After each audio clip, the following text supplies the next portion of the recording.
Bueno, buenas noches. Vamos a empezar con un caso clínico. Realmente es un caso clínico muy interesante. Lo vamos a orientar hacia la parte cardíaca, pero pues el médico tratante de este caso, el médico es el doctor José Domingo Barrientos, quien él fue, es el médico principal, quien es un neurólogo vascular, es un gran amigo y lo admiramos mucho. Y está con nosotros para ayudarnos a desarrollar también este caso clínico en conjunto. La idea de este caso, pues, es demostrar una vez más que el abordaje multidisciplinario es completamente importante, donde ya las subespecialidades están completamente unidas y pues trabajar en equipo se hace un poquito más fácil. Entonces, eh, el caso, pues, es un masculino de 76 años, tiene antecedentes, pues, lo conocido en cardiología, como ustedes se darán cuenta, hipertenso y diabético de larga evolución, pero dense cuenta el tratamiento, pues, únicamente irbesartán y metformina, entonces ahí, desde ahí ya entra en duda si el paciente este estaba controlado. El motivo de consulta de este paciente, pues, él únicamente presenta dolor precordial de características típicas, y asociado a síntomas neurovegetativos. Esto lo hace a las 12 del mediodía, pero como la mayoría de los pacientes que tienen a veces síndromes coronarios agudos, pues no le da importancia y él se decía que se sentía bien y tomó algo para enfermedad gástrica. A las 18 de la tarde, pues hablando con una familiar, él presenta súbitamente afasia y hemiplegia. Entonces, en ese momento, pues la familia decide correr y llegan al hospital con 40 minutos. Entonces nos damos cuenta que el primer contacto médico fue a las 6:40. En el contexto de un síndrome coronario agudo, pues estábamos con 6 horas 40 minutos para el primer contacto médico, pero en el síndrome vascular isquémico, pues teníamos 40 minutos de evolución. Al examen físico, pues ustedes pueden ver esta fotografía, es el famoso signo de Frank. Recuerden que esto lo describe un dermatólogo, que es ese pliegue de 45 grados en el lobulillo, que desde los estudios iniciales de este dermatólogo saca una correlación con la enfermedad coronaria y que tenía también y enfermedad vascular. Entonces, cada vez se está viendo más la correlación de este hallazgo tan sencillo en la clínica que tiene mucho impacto a nivel coronario, enfermedad coronaria. El paciente estaba con 160 sobre 80 de milímetros de mercurio de presión arterial, estaba con una frecuencia cardíaca de 110 latidos por minuto, completamente desorientado, afásico. El paciente tenía hemiplegia derecha y tenía datos de Babinski positivos. El paciente estaba con regurgitación yugular grado 2, estaba la presencia de un tercer ruido, un S3 muy evidente. Habían estertores basales bilaterales en ambos, bueno, bilaterales, eran basales únicamente, no había reflejo hepatoyugular, no había edema en miembros inferiores. Entonces, estábamos en ese momento con este paciente ya de edad avanzada, ante un evento que probablemente hemos visto muy pocas veces, aparentemente un síndrome coronario agudo y un evento vascular isquémico agudo. Entonces, el doctor José Domingo Barrientos, quien es neurólogo vascular, él es el que recibe el caso y él es el que toma las decisiones de forma inmediata. Entonces, José Domingo, bienvenido, gracias. Y tal vez si nos puedes apoyar con la interpretación de estas imágenes, te lo agradecería mucho para Ok, en forma de enseñanza. ok, muchas gracias, buenas noches. Bueno, este paciente se presentó a las 18:40 al hospital y llegó con un síndrome vascular caracterizado por afasia global, un síndrome piramidal del lado derecho y una escala de NIH de 21 puntos. La escala NIH es el lenguaje internacional del stroke y mide la gravedad. Va de 0 a 42 puntos y bueno, un punteo por arriba de 20 es un infarto cerebral sumamente grave, que lo más probable es que el paciente va a quedar discapacitado si no hacemos nada por él. Eh, Y bueno, para ese entonces ya sabíamos que el paciente, como lo va a presentar Edgar más adelante, iba con un infarto al miocardio, con unas troponinas sumamente elevadas. Y bueno, en ese entonces uno se pone a pensar, ¿qué hacemos, no? Está teniendo un infarto cerebral, un infarto agudo del miocardio, y bueno, ¿qué hago yo? ¿Lo trombolizamos, no lo trombolizamos? Y bueno, se mete al resonador, y las imágenes que ustedes ven a su derecha es una secuencia de difusión. La secuencia de difusión es la secuencia más importante en el infarto cerebral, porque yo puedo ver un infarto en los primeros 2 minutos cuando está sucediendo. Y lo que estamos viendo es una restricción a la difusión en el lóbulo temporal del lado izquierdo y región insular. Pero algo que es muy importante es que la clínica no correlacionaba con el tamaño del infarto. O sea, es un infarto que es, o sea, es una clínica muy grave para un infarto que es muy pequeño. Eso se llama mismatch clínico radiológico. Y en sus imágenes del lado izquierdo es un flare. Y aquí, pues realmente en el flare se ve normal. Eso también es un mismatch eh, radiológico entre la secuencia de flare y la secuencia de difusión. Lo que quiere decir es que este paciente se está infartando en ese momento. O sea, es un infarto en agudo, y si no hacemos nada por él, va a quedar discapacitado. Esto es bien importante porque el paciente tenía una escala de ranking de 0 puntos. La escala de ranking es la escala de discapacidad por un evento vascular, y este paciente iba con un ranking al hospital ya con el infarto de 5 puntos, y previo al infarto era un ranking 0. Entonces, la escala va de 0 a 6. 6 es la muerte por un infarto cerebral, y 0 es un paciente que no tiene ninguna discapacidad. Entonces, lo que se trata de hacer cuando uno tiene este tipo de situaciones es rescatar la mayor parte del cerebro para que el paciente tenga un ranking 0 o 1. Y bueno, el paciente no tenía ninguna contraindicación absoluta de trombolisis. El único criterio relativo era el infarto que estaba cursando el paciente en ese momento, y bueno, con eso se decidió trombolizar al paciente. En estas secuencias, en la secuencia angiográfica, podemos ver que del lado izquierdo tiene una oclusión total de la arteria cerebral media del lado izquierdo, y corresponde con la gravedad del infarto. Lo que actualmente se hace ahora es que el paciente se va trombolizando y se va metiendo a la sala de angiografía, porque ya se sabe que solo el 4% de los pacientes que se trombolizan y tienen un coágulo en M1 se va a destapar. Entonces lo que se hace es, se va metiendo a sala de angiografía junto con el trombolítico. Y bueno, lo que sucedió después es de que el paciente le pasamos el trombolítico, llamamos a Edgar, porque como el plan era meterlo a sala de hemodinamia, era para trabajar en conjunto la parte de destapar la arteria de manera mecánica, la arteria cerebral media del lado izquierdo, junto con el corazón. Y bueno, esa fue la decisión que se tomó en ese momento.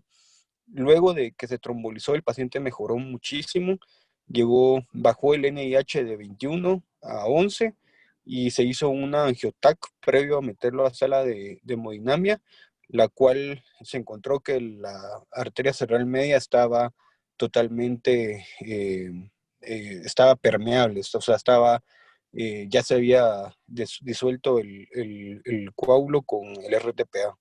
Y bueno, Edgar les contará lo que sigue. Perfecto, José Domingo, muchas gracias. Pues son muy interesantes los hallazgos de la resonancia y lo que nos enseñaste de la difusión. Este electrocardiograma es el electrocardiograma basal que nosotros teníamos en ese momento. Entonces, tal vez aquí como mensaje a las personas que pues sabemos que la idea de esto es de que hay fellow en entrenamiento, es recordemos que todo estudio de gabinete que pedimos nos tiene que responder a una pregunta. En este momento, este paciente fue clasificado como un infarto, lo habían clasificado como un infarto inferior, un infarto con elevación del segmento ST en la cara inferior. pero tal vez aquí sí me gustaría, si está ahí el doctor Guillén, que si nos puede hablar de los hallazgos de este electrocardiograma y ver cómo interpretaría él estos hallazgos del electrocardiograma.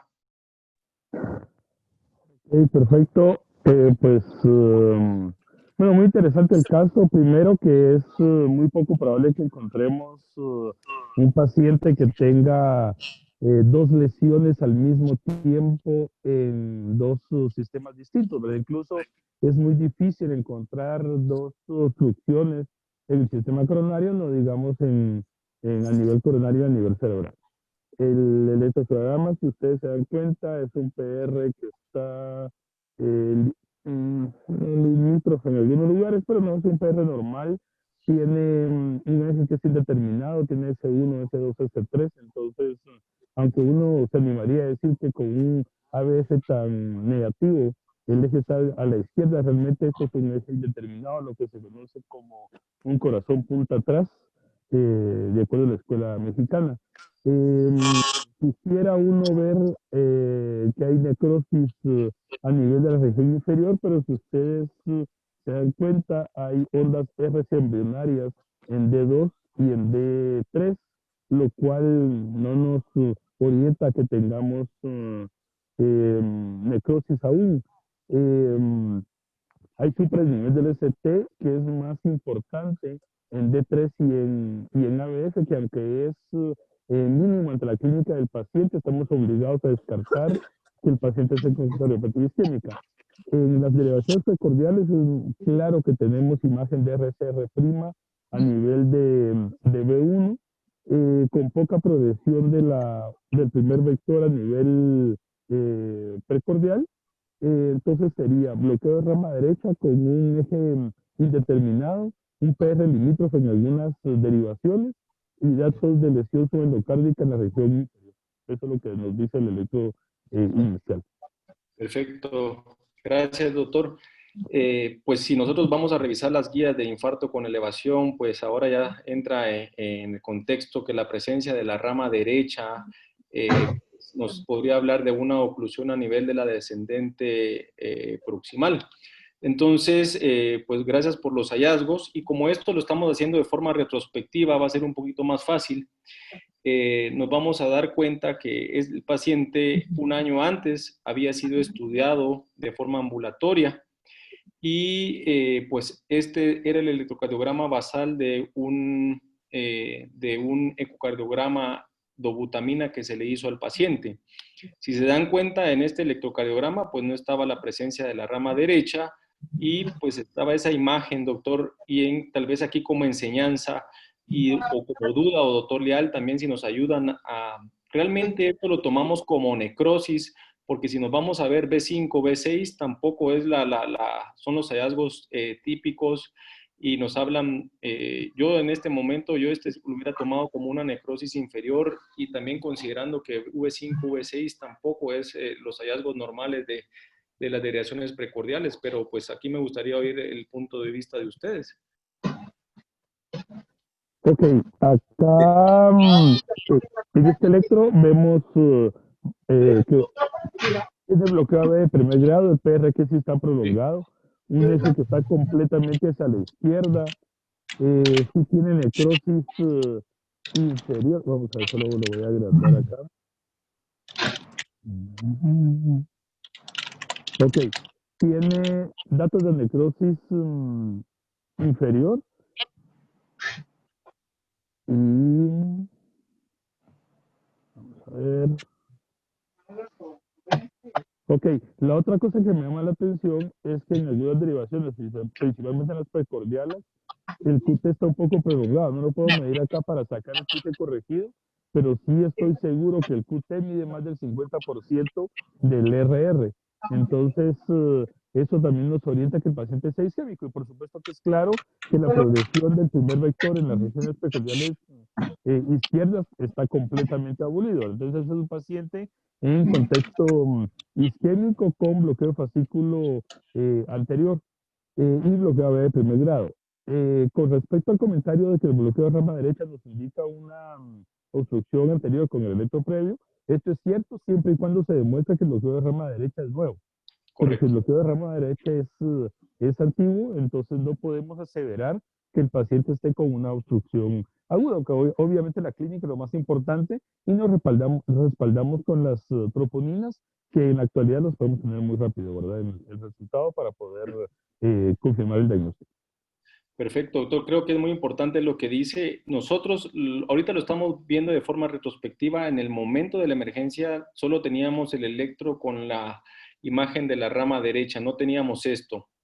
Este fue un ecocardiograma dobutamina que se le hizo al paciente en el 2019, aquí en una institución aquí en la ciudad de Guatemala, pero llaman la atención los cambios que tiene principalmente en D1 y ABL, también a nivel inferior, doctor. Pues este es el reporte del ecocardiograma dobutamina, lo reportan que es un ecoestrés dobutamina del 98%, máximo del 98%, negativo para isquemia miocárdica, estudio ecocardiográfico en reposo normal para la edad del paciente, y pues el electrocardiograma basal lo describen como hemibloqueo del fascículo anterior y la depresión del segmento ST en D1 y ABL. La presión máxima que el paciente llega a tener es de 183-100 milímetros de mercurio. Pues ahorita, aprovechando de que está conectado Dulman, pues tal vez Dulman, no sé si nos ayudas a la interpretación de un ecoestrés. Realmente sabemos que en un ecoestrés, un electrocardiograma normal no nos descarta la presencia de cardiopatía isquémica, que el ecocardiograma estrés es operador dependiente, pero con los hallazgos electrocardiográficos y estos reportes, con los datos electrocardiográficos basales que tenemos, tal vez, ¿cuál podría ser tu opinión, Dulma?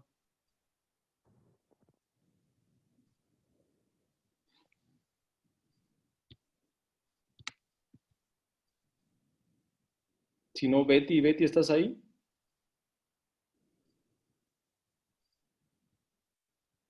Sí, sí, sí, sí, aquí estoy. Em, Hola. ahí está Donna. Dale. Perdón. Es que estaba desactivado el sonido, perdón. Buenas noches. Lastimosamente no tenemos, me imagino, Edgar, las No, imágenes, no ¿verdad? tenemos las imágenes. Esto Ajá, bueno, pues lógicamente esto, pues en el eco estrés, las imágenes son muy importantes, pero comentarte, pues ya mencionabas de lo del el electro, pues un electro normal en reposo, pues todos sabemos que uno no descarta la presencia de isquemia. Sí llama la atención los dos electros, como mencionaste, y el bloqueo de rama derecha, que es nuevo. Eso es pues un detalle muy importante para pensar en que el paciente es isquémico, y los otros comentarios que hacía el maestro Guillén. En cuanto al electro, pues este ecoestrés, por lo menos sin ver las imágenes, vemos que hay cambios en la pared de lateral alta, en el electro, o sea que estamos hablando de probablemente un eco de base, o sea, de ya por el electro reportarlo positivo eléctricamente. Me imagino que ha de ser este es el la estrés. fotografía del pico digamos, de Dobuta, ¿verdad? Sí. Entonces, hay cambios en el electro con respecto a los basales, definitivamente. Hay depresión del ST en 1 y sobre todo en ABL. Esto indica que es isquémico. No sé si ahí se reporta que la motilidad o la movilidad basal estaba normal, y si lo reportan negativo para isquemias, supongo que no encuentran cambios en las dosis de dobutamina. No sé hasta cuánto llegaron, pero no hay alteraciones segmentarias, acinesia o hipocinesia, que yo creería que sí deberían de haber. De hecho, la motilidad basal, no sé hasta qué punto podría estar normal, teniendo en cuenta que la pared inferior tiene prácticamente Q patológicas. Entonces, no sé, yo opinaría que, lógicamente, si el electro y las derivaciones están adecuadamente colocadas, este es un electro tan patológico o tan sugerente de isquemia que yo pienso que el estudio ecocardiográfico mostraría isquemia. Y pues ahora con la historia que comentás, creo que el paciente sí definitivamente es un paciente isquémico. Ok, gracias, Dulman. Pues esto lo estamos viendo en forma... Edgar, perdón, te habla David. Solo quería agregar algo más desde la perspectiva clínica del paciente. Pues uno quisiera saber dentro del reporte ecocardiográfico si, claro, sabemos que es negativo para isquemia, pero estructuralmente si el corazón tenía cardiopatía, tenía hipertrofia, si tenía agrandamiento auricular, si había algún otro hallazgo desde esa perspectiva, para saber que estamos lidiando con un corazón que ya es de entrada anormal. Sobre todo, yo sé que es con dobutamina y eso no dice nada, pero las presiones que están descritas abajo están bastante elevadas. Y evidentemente, pues también el tener esos datos pues, nos puede ayudar a tener un poquito más de información respecto Sí, a doctor, cómo estaba ese corazón antes. lo describieron como todo normal. Si usted se da cuenta, la conclusión ahí fue Ujú. estudio ecocardiográfico en reposo normal para la edad del paciente. Ah, ok, Entonces, pero entonces no lo vi. eso lo pusieron como que todo estaba normal. Pero, sin Ya. embargo, pues, solo ver el electro sabíamos que no podía ser un estudio normal. No sé, también, pues, Betty, si quieres agregar algo de la parte del ecodobutamina. Pues básicamente lo que me mencionaban previamente de que en ocasiones tenemos imágenes que no son tan concluyentes. Bueno, podemos hacer uso de otras técnicas y tenemos la oportunidad de tener las técnicas ecocardiográficas, bueno, un poquito más avanzadas, strain, que nos pueden ayudar a ver si hay un cambio subclínico que a veces el ojo no lo ve en los valores. Es un punto y el otro punto, bueno, y todo eso depende, claro, de la ventana del paciente, ¿no? Si se deja hacer el seguimiento, el speckle tracking de las imágenes. Y el otro punto es que clínicamente, ecocardiográficamente y eléctricamente, si hay alguna de esas tres que está positiva, yo creo que sí se debe de comentar o reportar, y al menos aquí eléctricamente es sugestivo de que hay algún cambio a nivel del ST, ¿no? Y eso es algo que pues sí llama la atención. Perfecto, muchas gracias. Bueno, Edgar, te habla Alejandro Amado. hola, doctor. Fíjate que, gracias, gusto saludarte. Es increíble cómo se confunden fascículos anteriores con necrosis inferiores todavía, ¿verdad? Y de hecho me recuerdo que en el instituto tuvimos incluso una clase que era, Julio Guillén, te recordarás, diferenciar bloqueos de fascículo anterior de necrosis, ¿verdad? Incluso ya desde los libros de Sodi y Payares tienen capítulos dedicados a esto porque se confunden. Por ejemplo, en este electro, ante la ausencia de vector en B5, es prácticamente imposible definir que el paciente tiene un bloqueo del fascículo anterior, porque no puedes el tipo de activación ventricular de ABL, no lo puedes comparar con B5. Yo definitivamente de ninguna manera hubiera pensado en un fascículo anterior en este electrocardiograma, pero ahora que se piensa que tiene criterios de necrosis, ¿cómo poder correlacionar esto con un eco estrés que tiene en el eco basal movilidad normal? Pues lo hemos tenido, incluso recientemente, ¿verdad, doctora Domínguez? Pacientes con oclusiones totales, incluso de vasos, con eco estrés y movilidad normal, y que definitivamente la única forma en la que hemos logrado correlacionar esto es que el paciente tiene colaterales en la angiografía coronaria, ¿verdad? Entonces, eso podría ser uno de los casos, un paciente que tiene un evento coronario previo inferior con colaterales hacia ese territorio que ocasionan que la movilidad sea normal basal, ¿verdad? Perfecto. Muchas gracias por sus aportes. La verdad, saben que esto se trata de discutir. Nadie es dueño absoluto de la verdad en medicina. Todos los que quieran comentar, por favor, pues nos lo hacen saber. Vamos a continuar con la discusión del caso. Gracias, hasta el momento, pues se ha tornado muy interesante todo lo que estamos viendo en retrospectiva, que no lo teníamos en la emergencia en ese momento, ¿verdad? Pues estos fueron los laboratorios del paciente. Teníamos una glucosa de 171, ya una creatinina basal de 1.6, un nitrógeno de urea de 21. La troponina ultrasensible de este caso, pues, era de 34.652 y un BNP inicial de 1.241. Entonces, en este momento nos encontramos ante un paciente que tiene un evento vascular cerebral isquémico, como José Domingo nos lo describió, severo o mayor, con una clasificación de NIS de 21 puntos. Un infarto agudo del miocardio con elevación del segmento ST con 6 horas de evolución y una insuficiencia renal crónica.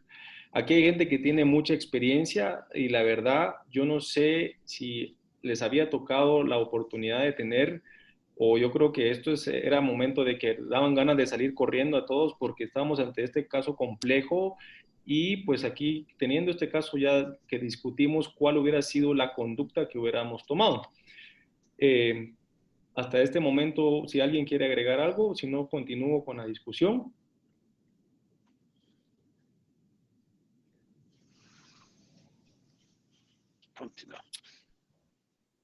Bueno, entonces, la conducta, realmente la conducta, pues es una conducta que el doctor José Domingo tomó en ese momento, que fue, yo creo que la mejor decisión que pudo haber tomado y decidió la trombolisis con RTPA de 70 miligramos, era en el evento agudo que estábamos, y estando ante un cuadro de que teníamos un cuadro complejo. En la emergencia, pues nosotros le hicimos un ultrasonido, ahí sí que ya saben que el ultrasonido de emergencia cada vez sigue siendo de uso más frecuente y nos dio mucha información. Ante ese electro que teníamos, pues encontramos alteraciones completamente en un paciente que estaba tirado en la camilla fásico hemipléjico, pues las alteraciones de la movilidad eran completamente evidentes, segmentarias, pero esto estamos seguros de que no era una coronaria derecha, como lo decía el doctor Amado. Entonces, pues, ¿qué fue lo que decidimos? Pues fue trombolizarlo con RTPA, ¿verdad? Con 70 miligramos.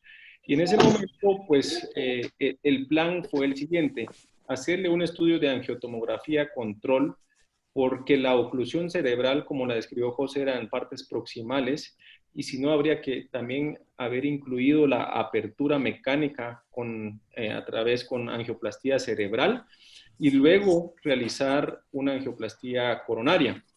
En ese momento, pues nos transcurrieron 2 horas de evolución más del paciente y por eso, pues lo podríamos haber considerado en cierto punto hasta una terapia farmacoinvasiva. Y pues lo que decidimos fue hacer un acceso radial derecho. Utilizamos un catéter que es un Slender Glide Sheet, que es 6 en 5. Nos fuimos únicamente radial, pero el problema aquí era cómo manejarle a este paciente recién trombolizado los antiagregantes y los anticoagulantes. Entonces, para hacer el diagnóstico, únicamente utilizamos 2.000 unidades de heparina intrarracial. Y pues, como dijo el doctor Amado, por los hallazgos de las alteraciones segmentarias que encontramos en el ultrasonido cardíaco que se le hizo, consideramos que la arteria responsable de ese momento iba a ser la descendente anterior. Entonces decidimos hacer la arteria coronaria derecha, primero de forma diagnóstica, pues nos damos cuenta que es una arteria coronaria derecha muy enferma, una oclusión total crónica, con un CAP que se llama un CAP ambiguo y es una lesión calcificada larga, que realmente la circulación homocoronaria es muy poca. Entonces, pues únicamente hicimos ese disparo, ya no sabíamos que no era la culpable y no nos iba a dar más información. Entonces, pasamos al diagnóstico izquierdo, pero aquí, pues, esto fue lo que nosotros encontramos. Quiero que ustedes vean cómo está esa arteria descendente anterior. Es un paciente que está con las arterias muy enfermas, pues tiene una lesión distal del tronco, tiene una arteria descendente anterior con una lesión muy calcificada, crítica, realmente una oclusión suboclusiva, lo conocemos, la descendente anterior en todo su trayecto muy enfermo. Ustedes pueden ver en la angiografía del lado derecho, que es la proyección caudo, cómo ese flujo de la arteria descendente anterior estaba afectado por la enfermedad de la arteria. Entonces, y la circunfleja, pues una circunfleja con mucha enfermedad, pero la arteria descendente anterior y esas septales eran las que nos daban toda la circulación colateral a la coronaria derecha. Entonces, pues solo ver esa lesión tan calcificada de crítica, sabíamos que era un caso complejo para resolver con la afectación total de toda la arteria. Entonces, pues hasta en este momento, tal vez aquí sí me gustaría ver la opinión de los cardiólogos intervencionistas, doctor Mora o doctor Amado, si hubieran con estos hallazgos en este momento del diagnóstico, ¿qué hubieran decidido? Es que fíjate que es lo que mencionábamos, ¿verdad? Que tiene circulación colateral a la derecha. La derecha es una enfermedad crónica, ¿verdad? Y que se manifestó, tiene una necrosis inferior, que no se alteró la movilidad porque tiene colaterales. Bueno, tengo entendido que no se alteró la movilidad en el eco que habíamos visto, ¿verdad? Ahora bien, el caso se vuelve complicado. Bueno, estos son casos complejos en donde uno tiene que decidir cuál es el vaso responsable, pero yo considero que es la descendente anterior y que se manifestó la pared inferior, porque como es la que le lleva colaterales a la derecha, al estar comprometida, entonces también eleva el ST en la pared inferior como sobre una necrosis previa. Pero en el caso, si puedes poner otra vez los vasos, quiero ver, pero parece que sí la responsable del problema actual. Vamos a ver. Sí, yo no tengo duda que es la descendente anterior. Pues no es tan sencillo definirlo, ¿verdad? Pero pareciera que sí es la Doctor, descendente también anterior. está, doctor Sotomora también está conectado. También, pues, aquí, como les digo, realmente esto es un caso complejo y las decisiones que tomamos no quieren decir que han sido las correctas, sino que fue la que en ese momento nuestro juicio clínico nos llevó a tomar. Y la idea de presentar estos casos complejos es discutir y ver los puntos de vista de personas que tienen mucha experiencia como ustedes. Entonces, pues no sé si alguien quiere opinar algo más.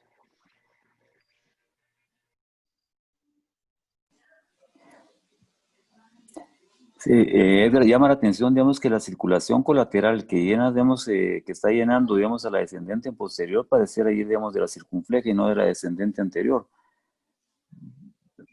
Pero, bueno, obviamente, pues ahí hay que abrir, digamos, la descendente anterior, ¿verdad? Pero sí me da la impresión como que la circulación colateral que está llenando a la descendente posterior y al tercio distal de la coronaria derecha viene de la circunfleja. Y la circunfleja, pues se mira, aunque se mira, digamos, con paredes irregulares, se mira bien, con una obtusa marginal muy grande, ¿no? Pues, doctor, ¿usted hubiera tomado hubiera hecho, qué hubiera decidido en este momento con este caso? ¿Lo hubiera dejado o hubiera decidido No, hacerle angioplastia? no, yo pienso que esa lesión, digamos, de la descendente anterior es una lesión crítica, esa hay que abrirla, pues esa no se podría quedar así, ¿va? Doctor Amado, doctor Sotomora, tal vez me gustaría ver su punto de vista en este caso que nos tocó complejo. Doctor, no sé si se da cuenta en la caudo, miren, el flujo de la descendente anterior es un flujo que está alterado, Sí, está. está completamente llena la circunfleja antes de la descendente anterior, entonces, doctor Amado, ¿hubiera hecho algo en este momento o lo hubiera No dejado? es, no es, no es fácil decidir, definitivamente, porque tenés múltiples lesiones severas, lesiones críticas, pero la coronaria derecha sí la saco del contexto, creo que es una enfermedad crónica, descartando, ¿verdad? Estos son los casos donde uno empieza de atrás para adelante, viendo primero la que no es la coronaria derecha, en cuyo caso pues nos quedan dos vasos, pero yo sí consideraría abrir la descendente anterior, no solo porque es la más crítica, sino por pronóstico. Y como dice Edgar muy acertadamente, porque en estos casos uno ya tiene que empezar a ver todo lo fino, es la que tiene el flujo más alterado, o sea, como que es una lesión suboclusiva, Sí, el porque flujo es el lento, flujo ¿no? sí está alterado. Y cuando hay flujo disminuido, hay trombo. Eso es lo que uno tiende. Siempre hay trombo, aunque sea microscópico, pero en estos casos uno sí cree que hay trombo que está alterando el flujo, ¿verdad? Entonces uno cree, es cuando uno habla de que es una lesión del 99% diferente a la del 95%, en donde el flujo es normal. Es una lesión suboclusiva que está a punto de fluirse el vaso por presencia de trombo a ese nivel, ¿no? Perfecto, muchas gracias. Pues también realizar la angioplastía en este contexto, como vimos que la circulación colateral, doctor Mora, muy bien, no están todas las proyecciones, sí es de la circunfleja, pero habían unos septales que también nos estaban dando la circulación que se puede ver aquí en la izquierda cráneo, también aportaban circulación, pero pues esto se volvía más complejo porque en esa lesión crítica, si uno llegara a perder el flujo total de la descendente anterior, probablemente el paciente puede fallecer en sala. Entonces, También teníamos que agregarle más heparina a este paciente recién trombolizado, que únicamente hicimos un diagnóstico con 2.000 unidades de heparina con radial. Y es una arteria que está muy calcificada, lo cual en Guatemala no tenemos para realizar la optimización de angioplastías, o muchas veces es limitado el recurso, entonces pues únicamente nos íbamos a guiar por la angiografía. Pues les voy a contar lo que decidimos. En ese momento, pues decidimos realizarle angioplastía a la descendente anterior únicamente. Pues ustedes saben que lo que nos han enseñado muchas veces en cardiología intervencionista es tan simple como sea posible. Era una lesión larga, doctor. Nosotros vimos que tenía una lesión en el tronco. Horrible la lesión, larguísima. Sí, sí.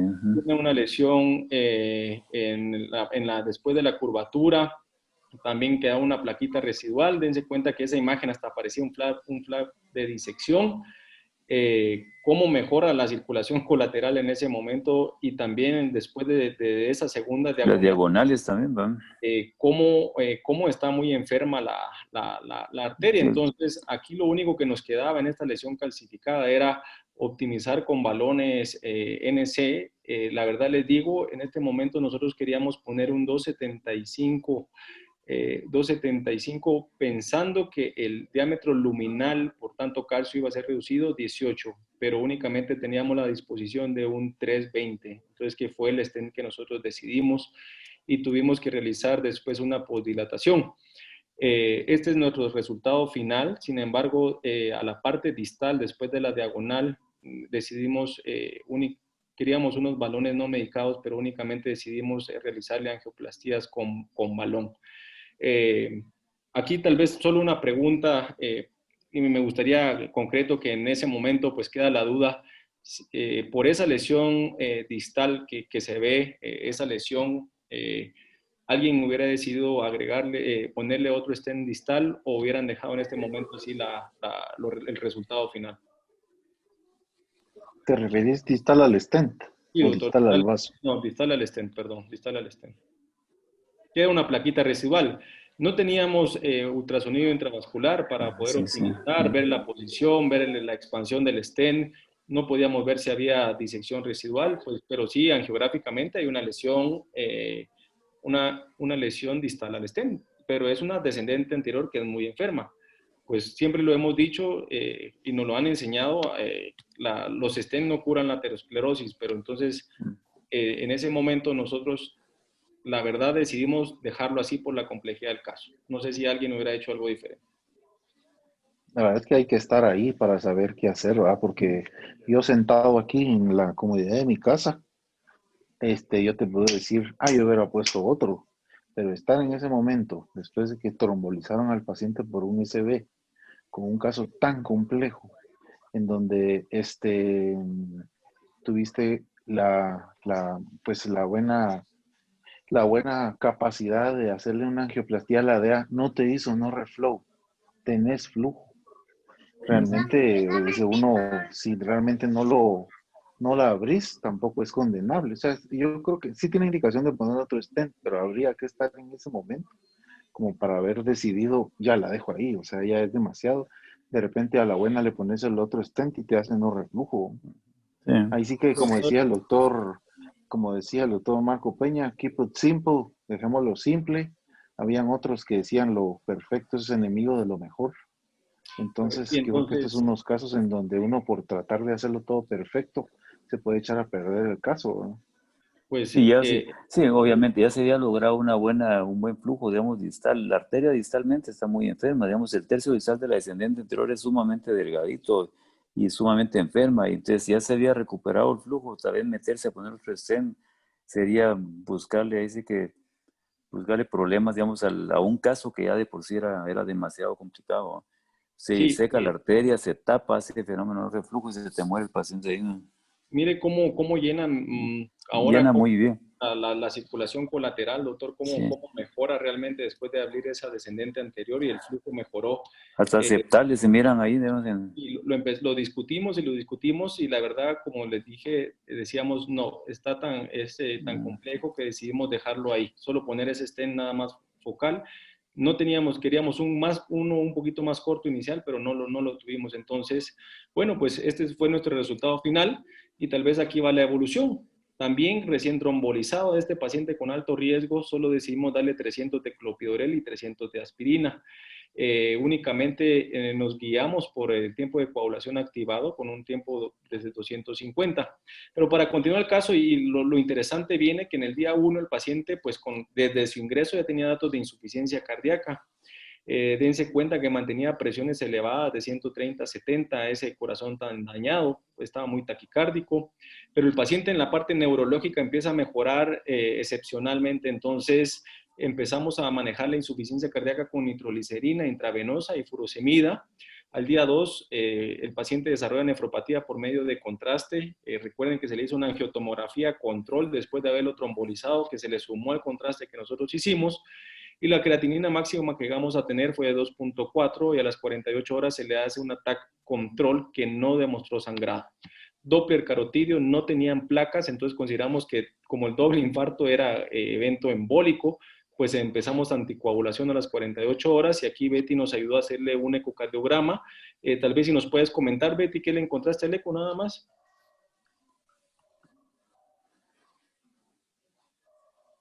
En el eco, pues sí tenía alteraciones del engrosamiento, como ustedes pueden imaginarse. Tenía, pues varias. Tenía hipocinesia enteroseptal, medio basal, hipocinesia anterior, enclaves apical, un poquito de cinesia en el ápex también. Y lo que también llamaba la atención es que la pared inferior se veía pues asinética en tercio apical y medio y adelgazada.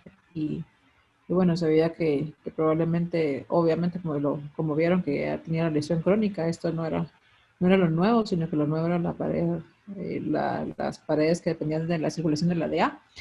Y la fracción de expulsión en ese momento estaba de 34 por Simpson y de 32 por método automatizado bidimensional por Spectral Tracking. Perfecto. Gracias, Betty. Pues también por tiempo vamos a darle, tal vez aquí se me gustaría, esto fue lo que nosotros hicimos y tal vez me gustaría ver si alguien hubiera hecho algo diferente. También vi que estaba el doctor Alonso conectado. Miren, nosotros después de salir de la parte aguda, con esta nueva tendencia que hay de optimizar el tratamiento de insuficiencia cardíaca antes de egresar al paciente, pues en el día 5 que nos han enseñado, el paciente ya había salido de la fase aguda de la insuficiencia cardíaca. A pesar de que había existido una elevación de la creatinina en 3.5, pues ese fue su pico máximo. Luego, cuando llegó a 2.4, nosotros decidimos empezar en este momento Vimada y el beta bloqueador con creatinina, perdón, de 2.8. Tal vez doctor David, doctor Alonso, no sé si ustedes hubieran hecho algo diferente o hasta este momento, ¿qué opinan de cómo se manejó la insuficiencia cardíaca? No, yo creo que de acuerdo a... bueno, evidentemente el sacubitrilo valsartán en el contexto de síndrome coronario agudo, todavía no tenemos el estudio, lo están corriendo, de hecho en Italia. Sin embargo, es valsartán lo que tiene, y valsartán tiene indicación en pacientes posinfarto, así que digamos que sería razonable considerarlo una vez que el paciente ya estuvo estable. Por otro lado, pues por la taquicardia también que el paciente estaba presentando, etcétera, y con la evidencia que se tiene, pues carvedilol era el tratamiento de elección inicial, que también está estudiado en inicio hospitalario en posinfarto, ahora con disfunción ventricular izquierda. Básicamente también consideramos en algún punto, y es ahí donde uno puede usar herramientas adicionales.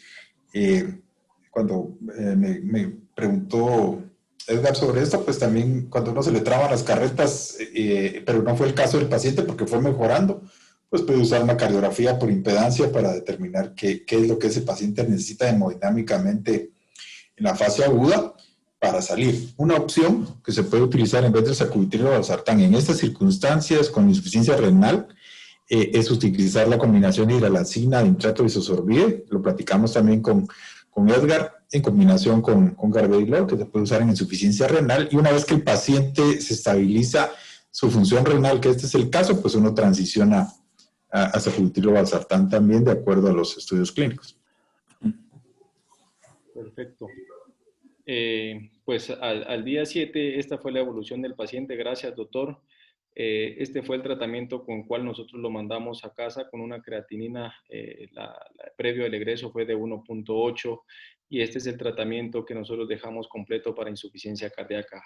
Esta es la evolución de este caso complejo. El paciente ha tenido una evolución completamente satisfactoria, está caminando, está llevando su vida completamente normal y pues yo creo que esto fue porque empezamos también, le interconsultamos a nefrología y José Domingo, que fue la parte pilar en el manejo de este caso, que recuperó toda la parte neurológica. Entonces, este es el caso que les traíamos para poder discutir y realmente era un caso que lo vimos muy complejo en el momento y como les dije, nos tocó solucionarlo y esos fueron nuestros resultados.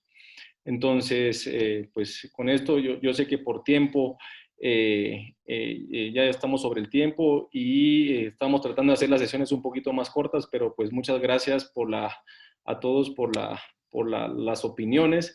Créame que es un caso que lo discutimos mucho y hablábamos de cuál era lo mejor y que si estábamos tomando las mejores decisiones, pero pues queríamos ver la opinión de todos ustedes que tienen mucha experiencia en el manejo de estos casos.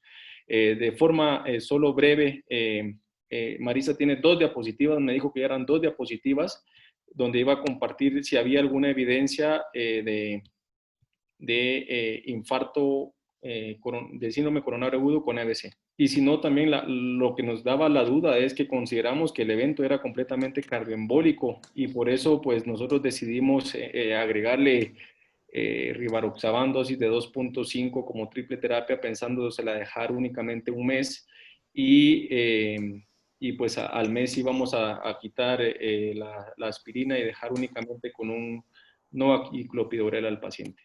¿Qué tal? Buenas noches. Pues la presencia de un evento cerebrovascular isquémico asociado a un síndrome coronario agudo, pues está bien determinado que da aumento de la morbilidad, incluso puede triplicar la mortalidad en el paciente con un síndrome coronario agudo reciente. Se ha relacionado más infartos con elevación del ST con eventos cerebrovasculares isquémicos. Previamente se tenía la idea que el riesgo de que el paciente presentara un evento cerebrovascular después de un infarto era únicamente a partir dentro del primer mes ocurrido el evento. Sin embargo, se han hecho múltiples metaanálisis, el último publicado en el 2018, en donde se evidencia que incluso hasta el año puede existir un riesgo de aumento de la mortalidad en pacientes que presentan ambas patologías. El infarto agudo al miocardio es considerado una causa de evento cerebrovascular isquémico si este ocurría inicialmente dentro del primer mes y como mencionaba ahora, pues vemos que está relacionado incluso dentro del primer año y es un factor independiente de eventos, incluso puede ser periprocedimiento, por ejemplo, cuando el paciente va a revascularización o también como complicaciones mecánicas o asociado a arritmias cardíacas, como en el caso de una fibrilación auricular, que se ha visto que está bien descrito que puede haber aumento del riesgo de fibrilación auricular en pacientes con un síndrome coronario agudo. Aquí podemos observar bien que el infarto con elevación del ST es el que más se ha relacionado con eventos isquémicos, hasta 3 veces mayor probabilidad y pues factores de riesgo para que esto ocurra. El sexo femenino es uno de ellos. Pacientes que desarrollan falla cardíaca posterior al síndrome coronario agudo tienen mayor riesgo de realizar cardioembolismo por alteraciones de la contractilidad segmentaria y de esta forma presentar un evento cerebrovascular isquémico. Y de las arritmias que más frecuentemente se han relacionado con esta patología es fibrilación auricular. La mortalidad intrahospitalaria, pues vemos que es mucho mayor en los pacientes que desarrollan un evento isquémico cerebral asociado a infarto. Y por último, esta gráfica en donde vemos la fibrilación auricular de nueva aparición después de un síndrome coronario agudo y vemos que este metaanálisis fue de 14 estudios en donde vemos que el riesgo es mayor en los pacientes que presentan fibrilación auricular durante el síndrome coronario agudo comparado con aquellos que están en ritmo sinusal. Incluso la incidencia de fibrilación auricular en este grupo de pacientes es del 7.6%. Y algo interesante es que la incidencia de relación síndrome coronario agudo y evento cerebrovascular isquémico es de 0.9% de pacientes dentro del primer mes. O sea, este caso que Edgar y José Domingo tuvieron a bien tratar, pues entra en ese 0.9% de los pacientes que escasamente se logran ver, y ellos tuvieron la dicha de pues, poder decir que han manejado uno de ellos, ¿verdad? Únicamente, gracias. Gracias, Marisa. Pues bueno, esto era lo que les queríamos compartir a todos, y muchas gracias